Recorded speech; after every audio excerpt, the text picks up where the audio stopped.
Thanks for joining me here on Conversations for Yoga Teachers. I'm your host, Karen Fabian, the founder of Bare Bones Yoga. I'm a yoga teacher with over 15 years of experience, a certified personal trainer, and an entrepreneur. My mission is this: to help you develop into a purpose-driven, confident yoga teacher, one who truly understands anatomy and how to share it clearly and confidently so that you can help your students learn and, as a result, grow your impact and connection. On the podcast here, you'll get a blend of both anatomy learning, stories from teachers, interviews with others in the field, and a dose of personal development. Once you listen to today's episode, visit my website at barebonesyoga.com for free resource guides for teachers. Download any and all of them, including one of my most popular tools, my sequence building template. Thank you so much for taking the time to listen today. Let's get into today's episode.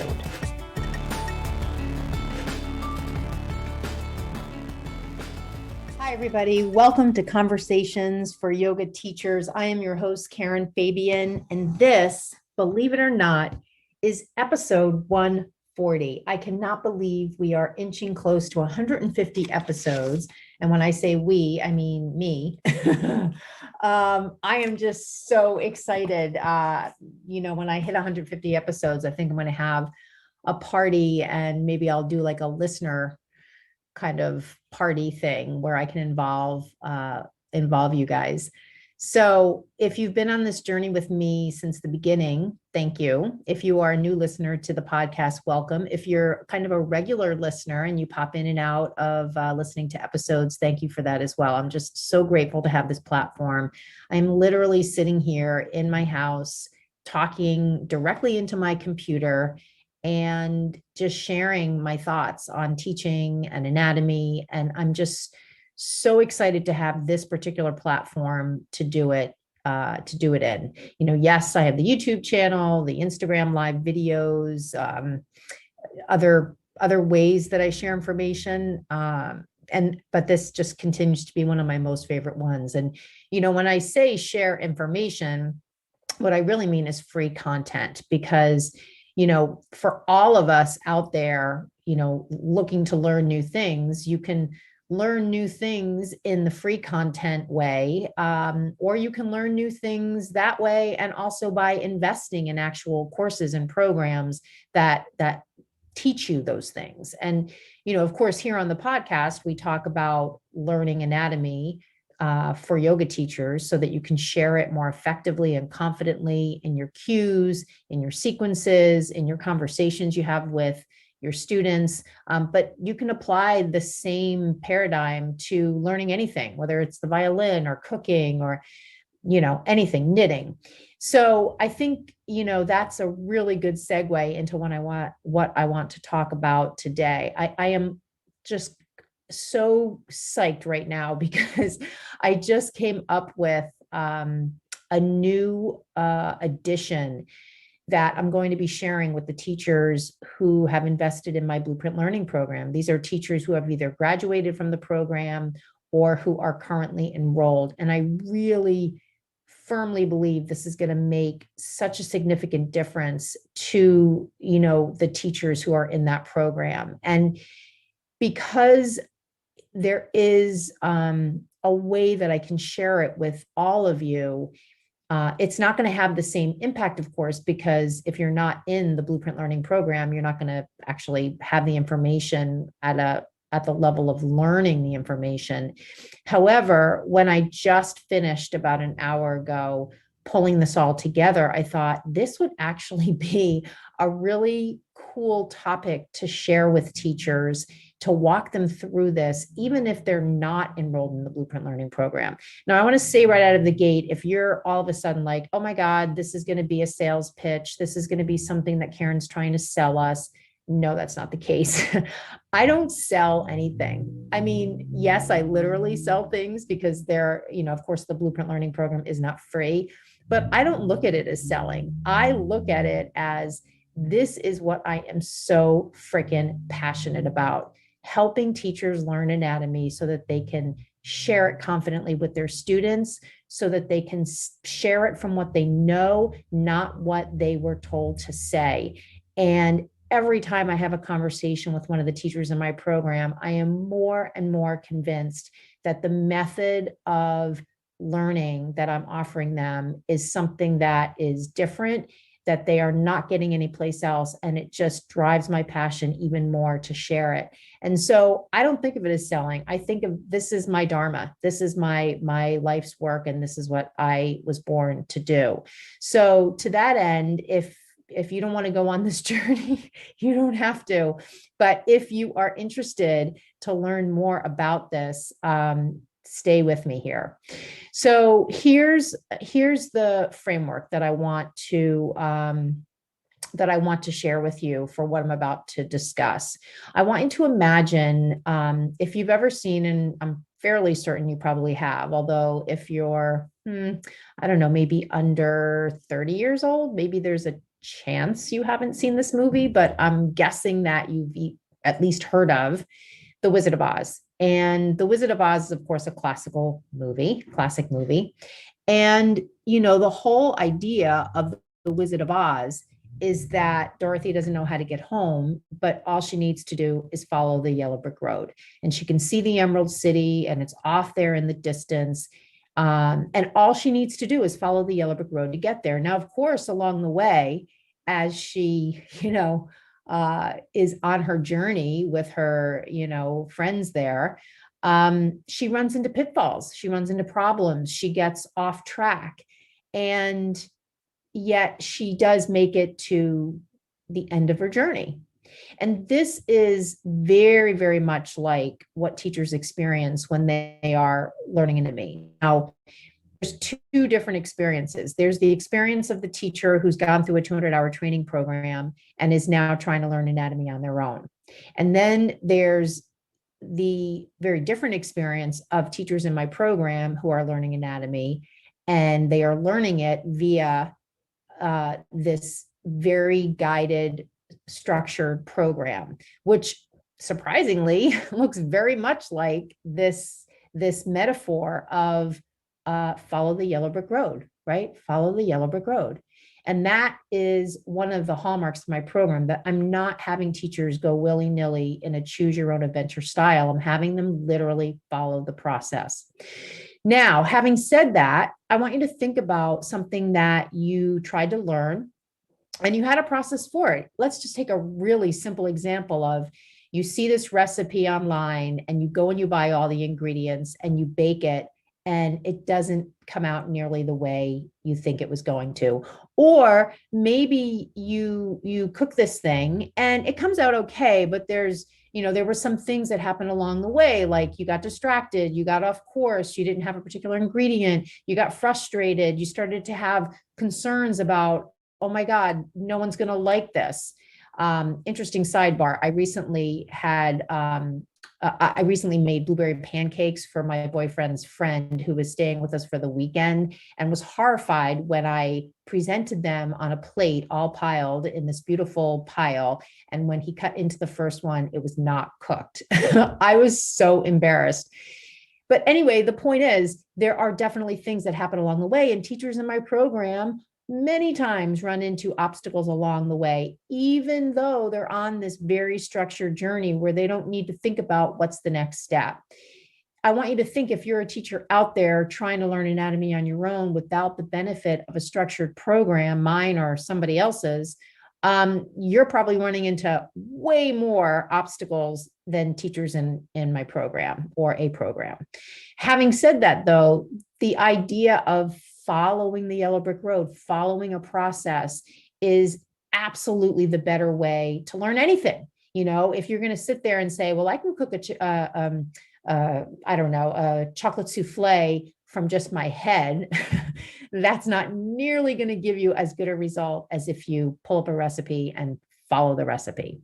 So to that end, what I wanted to do for the teachers in my program is I wanted to map out for them literally what the journey will look like. And even though when they invest in the Blueprint Learning program and they are supported by not only the online course part of the program, but coaching calls from me, sometimes it can be a little overwhelming when they log into the course and they see 10 modules. They can freak out and start to think, oh my God, am I going to have time to do this? And a lot of doubts start to come up. Am I really cut out to learn anatomy? Oh no, I'm not science minded, and all those things that so many teachers think. So what I wanted to do is I wanted to create for them kind of the metaphor of the yellow brick road. I wanted to create for them a very clear path and give them shout outs along the way, because I know from working with several teachers who have graduated from my program, what are some of the common pitfalls that come up. And I wanted to coach the teachers in a written format along with the coaching calls I give them. And so I want to share this journey with you, because even though, you're not in the Blueprint Learning program, I can still, from a high level, share what the journey involves. And quite frankly, friends, if you want to just take notes as I'm going through this and figure it out on your own by leveraging free content on the old internet there, go for it. I would never do that because it's going to take so much of your time, but you could do that. So I'm basically sharing with you proprietary information that is, germane to my way of teaching anatomy. And I'm not, I certainly don't have trademarks on how to teach anatomy. That's information in the public domain. But I guess what I'm saying is I'm not afraid to share this kind of stuff, which is really inside my program, because I want teachers to know it. And I want teachers to, from a high level, if you're out there, if you're a teacher out there and you are knowing that you don't know anatomy and feeling like you're not confident and wondering, can I keep doing this? Can I keep faking it? Can I keep having those funny feelings in my stomach as I share cues? Can I keep wondering how to answer that person's question? Can I keep wondering as I teach that student, how can I help them? They look so uncomfortable. Like, this is what it's all about. It takes taking the step to invest in yourself to learn it. So having said all that, I want you to imagine that you're at the beginning of the yellow brick road. And imagine the yellow brick road is not to take you to the Emerald City, but imagine instead the yellow brick road is to take you to a place where you are more able to achieve your vision of being a yoga teacher. So the first thing I want you to do is I want you to think about 3 skills that you want to have when you know anatomy. When you know anatomy well, what are 3 skills that you want to have that you don't have now? And I want you to take a second to pause this audio and write down. Oh, did I tell you you're going to need your journal for this? Yeah, you're going to need your journal for this podcast. Write down what those 3 skills are. And then the next thing I want you to do is I want you to write down what your mission is as a yoga teacher. Who are you designed to serve? And serve is kind of an overused term, so let's not use that. Who do you feel passionate about when it comes to teaching yoga? Who do you want to help? Maybe something from your personal story is driving you to present yoga in a particular way. What kinds of students, and I don't mean individual people's names, I mean from a avatar perspective, what types of people do you like to teach? I love to teach beginners. I love to teach kids. I love to, what comes up for you when you think about that? And then think about how that can be connected to a mission. Like, your mission as a yoga teacher is what? And take some time, stop this audio and write that down in your journal. So now that you have those 2 things, your mission and a list of some things you want to have as skills once you learn anatomy, keep those out there in your mind, because as we get into the weeds, this is where teachers start to freak out. And it's really important at those times to go back and re-review. This is what I'm doing this for. I'm not doing this so that I can go to a cocktail party and talk to people about the muscles that make up their rotator cuff. I am learning anatomy so that I can share it with my students with confidence. This is not a show-offy kind of thing. This is not a trying to be smarter than other people kind of thing. This is literally, you are learning this because it is a critical skill, because guess what? You are a movement teacher. All the other things that yoga teachers do, we teach people about chakras and energy management, and we talk about yoga philosophy and, the yamas and the niyamas and all of that. Yes, yes, yes. But at the core, we are movement teachers. I don't care what background of what style of yoga you're teaching, any of that, you need to understand anatomy. This is not an optional thing. You are a movement teacher. And so it's critical that you understand anatomy. So now we're going to step onto that yellow brick road. We're going to start on our journey. So the first thing that you're going to start to learn more about here is understanding, what are some reasons for learning anatomy in the first place? It may seem obvious. I've already kind of reiterated a number of things, in this episode so far, but start to think about at a detail level, what are some reasons why it makes sense for yoga teachers to understand anatomy? And then can you identify ways that you can take the big topic of anatomy and chunk it out into understandable parts? For those of you who have gone to my website and who have downloaded from my homepage, the 10 Key Steps to Learning Anatomy PDF, which if you haven't done that, you can do that now. That's going to lay that out for you, right? I lay that out for teachers in that downloadable PDF, because again, if you're resistant, if you feel like you don't have the time or the money, or you've got some self-limiting belief that's blocking you from investing in my program, I want to give you something to help you as you're out there weeding through the sea of information about yoga anatomy that lives in YouTube, that lives on Instagram, that lives on Facebook, that lives in all the books that all the teachers are always buying, all the books. And guess what? They still don't know anatomy. Books aren't going to do it. They're not enough. Let's just kind of put that out there. They're not enough. You need to learn anatomy in an interactive way. So again, the learning the way to break it down, you can get that from that PDF.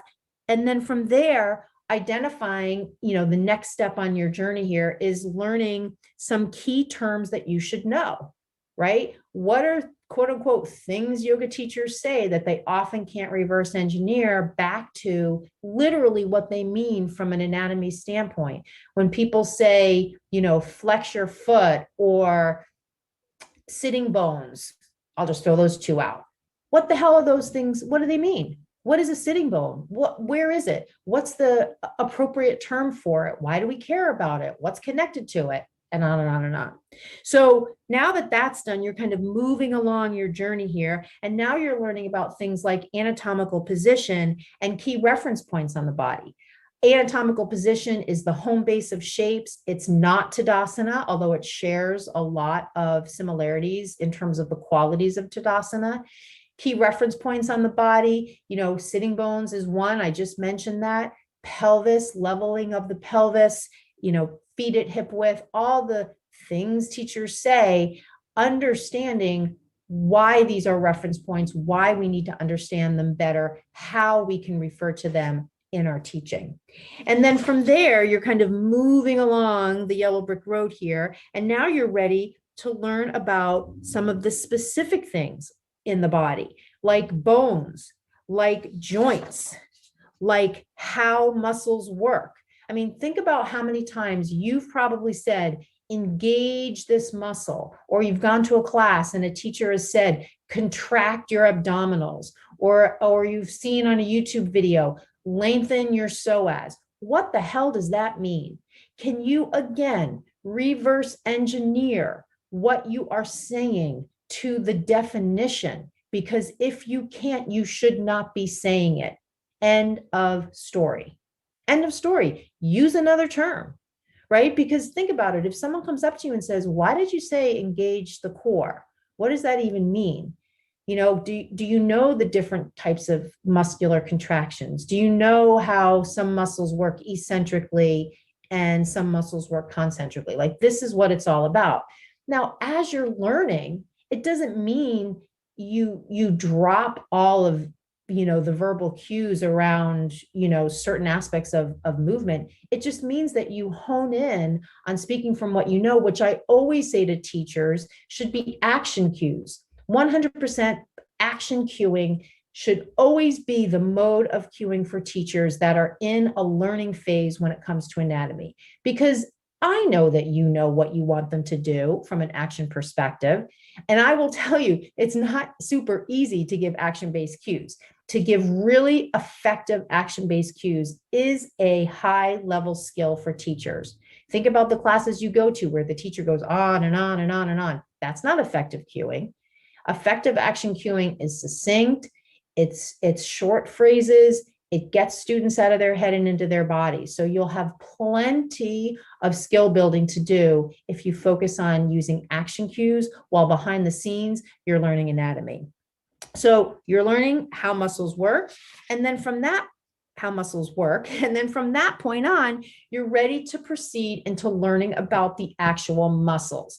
This is where you start to see the slides of the psoas and the rectus abdominis and the transversus abdominis and the internal and external obliques and the rectus femoris and the quadratus femoris and on and on and on and on and on. Right now, are you going to learn 600, 700 muscles? No. You know, is it important that as yoga teachers, we are able to enumerate every muscle in the foot, every muscle in the hand? Not in my opinion. However, you can be damn sure that there's a good 75 to 80 muscles you need to know. And when I say know, what that means is you need to know the name, you need to know where it is in the body, you need to know generally where the origin and insertion is, and you need to know what it does when it concentrically contracts. That's it. There are lots of other things that muscles do. Lots of muscles do a couple of things, but they all have one primary action. So that's the next piece you're going to learn. So you're on the yellow brick road here, right? Let's go back to our metaphor. You're on the yellow brick road. You've learned about reference points, anatomical position, bones, joints, how muscles work, muscles. And now we're going to take a breather because now you're ready to start applying that to teaching. You cannot start applying anatomy to teaching before you learn the anatomy. You can't give anatomy-based cues before you understand what the key bones of the body are and the key muscles of the body are and how muscles work. So that's why this is specifically and intentionally laid out in the sequential way. So now you're ready to take a look at muscles and poses. Right? So this is where you have a format for how you're going to understand how you're going to understand poses, and you're going to start to look at muscles as they are in poses.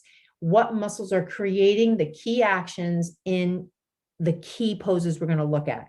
Now, at that point, you have covered all the basics. So I want you to imagine, you know, here you are on the yellow brick road. This is a major milestone. This is where you stop, you buy yourself dinner, you pat yourself on the back, you do a happy dance, you drop the mic and all the things, right? Because now you know, quite frankly, a lot more than a lot of yoga teachers. You know all those basics. You can enumerate the muscles in the way I described a few seconds ago. And now you're ready to start applying all this stuff to teaching. So how are you going to do that? What scenarios are important to apply this stuff to teaching? So we're going to go over 5 different scenarios here. How to help people with tight hip flexors. How to help people as they move from high to low push-up. How to help people address issues when they come up to standing from a forward fold. How to understand the qualities of the spine, and how to understand the implications when it comes to joint mobility, different joints having different levels of mobility. Those are all different ways that you can apply all that stuff you learned in your early part of this journey to teaching. Notice those were very specific scenarios that I laid out, not a whole bunch of willy-nilly things, very specific things that, guess what, come up all the time. How many times have you watched people move from high to low push-up and thought, oh my God, that person looks so uncomfortable. How can I help them? How many times have you stood in front of your classes and you've thought, I really should stop the class here and discuss how to move from high to low push-up because they don't look like they're getting it. Like, and on and on and on. These are the things, you know, you're looking at that person in Warrior One and they're leaning forward and you're like, God, I wish I could figure out why they're doing that. I want to help them. This is all the why behind how to do that. So now you're really, really, really at a major milestone in your learning journey. So this is a time when, you know, you want to stop and you want to say to yourself, how do I feel? Am I feeling more confident? What muscles do I remember? What muscles stood out to me? What poses do I feel more confident in teaching now that I've learned all of this information. So now you're ready to learn in a more advanced way how to apply anatomy to teaching through looking at red flags that come up when you're teaching, all that stuff I was mentioning a second ago, looking at how to approach when students come up to you and they have questions, learning how to offer modifications for different students, that might have specific things happening in their body. So now that you have those things covered, you're really, really at this like final push where you are almost done. And so now we're ready to cover the last two big pieces, sequencing and cueing. So sequencing has to do with how to pull all this information together through, of course, the way you connect the poses in sequences. And then the last piece is to understand what makes effective cueing and what are frameworks that you can share for cueing so that it'll be so much easier for you to share what you know and for your students to understand what you are saying. And then the final step is really, I think, a distinguishing one because not all teachers really understand this, and that is myofascial release. How can you integrate into your teaching at your discretion myofascial release as a technique, or maybe just a reference to fascia? Even if you don't reference it, do you know it? This is all part of understanding a major component of the infrastructure of the body. What is fascia? What are the qualities of healthy fascia? What are some of the challenges that we all have for the most part when it comes to fascia in our body? And what can we do as yoga teachers to address it and keep our fascia healthy along with everything else in our body? So at that point, you have reached basically the Emerald City. You've gone through all the different steps that I've just reiterated or I've just laid out. And I hope that what has come across to you as I've gone through this is that it's a step-by-step process. It's not a willy-nilly, like you're driving from Boston to New York City and you're taking all these side roads. You're driving from Boston to New York City and you have a MapQuest map and you know exactly where you're going. And once you get to come back to what we're talking about, a review of fascia and that piece, that's when you want to go back and you want to say to yourself, okay, let me check myself. Did I retain the knowledge? So you're going to take a test. You're going to, at least in my course, there is a final exam. And then the last thing you're going to do is you're going to go back to the beginning and you're going to look at the skills you wrote down that you wanted to learn. And you're going to say to yourself, have I learned those skills? And then you're going to go back and reread your mission and you're going to say, do I feel more capable to achieve that mission? Do I feel more knowledgeable? Do I feel more confident? One of the things I learned in my own personal studies of neurolinguistic programming is I have learned about this idea of whenever you want to achieve a goal, it's really important that you kind of map out what you want to get when you have achieved that goal. Because a lot of times what many of us do is we have this goal in our mind, but it's way too wishy-washy, right? It's just this kind of pie in the sky thing, not very detailed. And then we do all this work, we maybe invest money in a course or a program, we go through the steps, and then we get to the point where we quote unquote supposedly got to where we want to be, and we're not happy. We're like, oh, this wasn't exactly what I thought I was going to be able to do with this information. Or maybe I don't really feel like I have the skills, or maybe I have the skills, but I don't really think I want to apply them in the way that they're supposed to be applied. And really that falls on you, right? If you don't, at the beginning of any journey of learning, think about the end game, right? What do you want to achieve at the end? And is that truly something that's meaningful to you? Then you are probably going to go down that yellow brick road, get to the Emerald City, and probably be like, you know what? I don't even want to be at this Emerald City. This isn't even something that interests me. So that's why it's so important, for the reason I start the teachers in my program at the very beginning here, mapping out the skills that they want to gain, is because I want them to know at the beginning what they want to achieve from a skill set perspective. And then throughout the program, keep checking themselves. Do they feel like they're getting closer to that? Right? Because remember, knowledge for knowledge is good, but it's not good enough.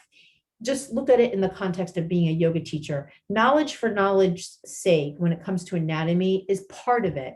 But the real skill is in applying the knowledge of anatomy to your teaching. And how you're going to do this, I'll say it again. I say it all the time. And believe me, these three things I didn't come up with myself. They came to me by talking to many, many teachers over the years. You want to learn anatomy, most teachers do, so that they can cue better and so that they can build sequences, maybe even on the fly, that have an anatomical theme. And they want to be able to have conversations with their students when students have questions about their body or questions about modifications or confusion about, quote, what I should be feeling in this pose. They want to have a way to answer those questions confidently. And if they can't answer them confidently, they want to at least be able to be confident in the conversation. I'll just take a little sidebar here before we wrap up. In my opinion, it's not for us as yoga teachers to, quote unquote, answer everybody's question about the body. We're not doctors. We're not physical therapists. We're not in the clinical treatment mode.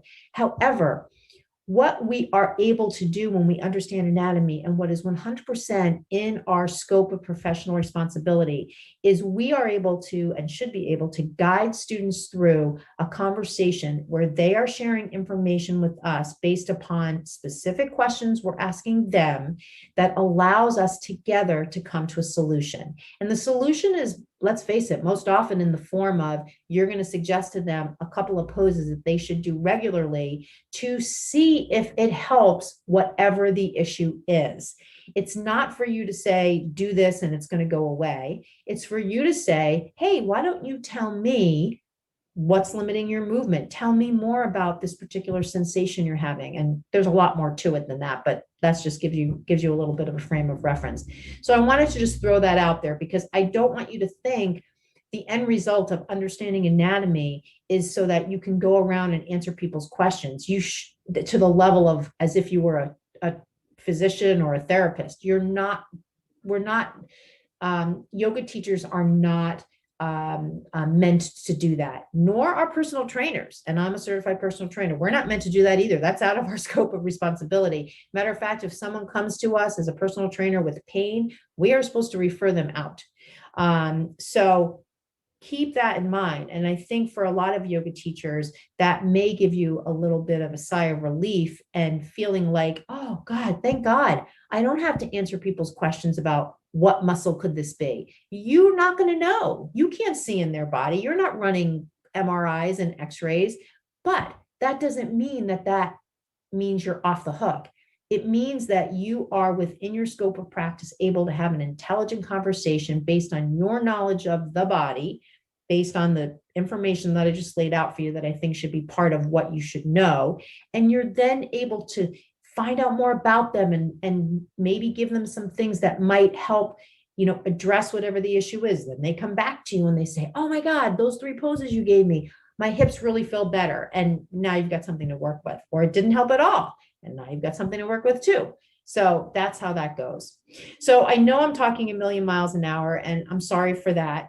If you feel like maybe your phone is on triple speed, it's not. I am just so super excited about this document that I just mapped out, that I'm just like flying high. I can't wait to meet with my graphic designer and have her pull it all together into a workbook to share with the teachers in my program. I hope, though, that even if you're not in my Blueprint Learning program, the discussion of what is along the journey to understanding anatomy, so that you can share it with your students confidently through the 3 ways that I discussed multiple times in this episode, I hope that just sharing it with you at a high level has been helpful.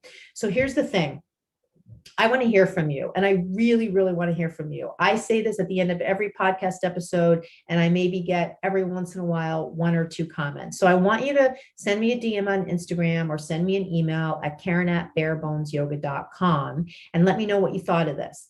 Number 2, if you are interested in finding out more about my Blueprint Learning program, it is not open for enrollment right now, but you can get on the you can get on the waiting list. All you need to do to get on the waiting list is go to my website, and right there on the homepage, you're going to see a link to get on the wait list for the Blueprint Learning Program. Once you're on the wait list, I'll reach out to you. I'll find out a little bit more about your situation. What do you want to learn? And then the next time I launch my program, which won't be until September, I will contact you and let you know that you can enroll. There's no obligation when you're on the waiting list. There's no obligation to do anything. You're just kind of raising your hand and saying, hey, I am interested. So those are the two things. I'm not asking you to write a review. I'm not asking you to subscribe, blah, blah, blah, blah, blah. I just want to hear from you. I mean, I am here talking to the void. And the more I can get feedback from all of you, the better I can make this podcast so that it really meets you where you're at and gives you the information that you want to know. So to that end, if you have specific topics you want to hear about, let me know those too. Okay, so I hope you have a wonderful week. I'm recording this on Monday, July 19th, 2021, just for a point of reference. And I want to thank you so much for listening. Thank you for being here as a listener with me today. If you are still listening to my voice right now, it means you reached the end of this episode, and I see you and I give you a huge shout out. So thank you so much for listening, being part of this podcast community, Conversations for Yoga Teachers, and I will see you on the next episode. Namaste. Thank you so much for listening to Conversations for Yoga Teachers. I am your host, Karen Fabian, and I just want to remind you, if you would like to get on the wait list for my two premier programs, the Blueprint Learning Program and my mentorship program, all you need to do is visit my website, barebonesyoga.com, and the links to get on the wait list for both of these programs are right on the homepage. Thanks for listening, and see you on the next episode.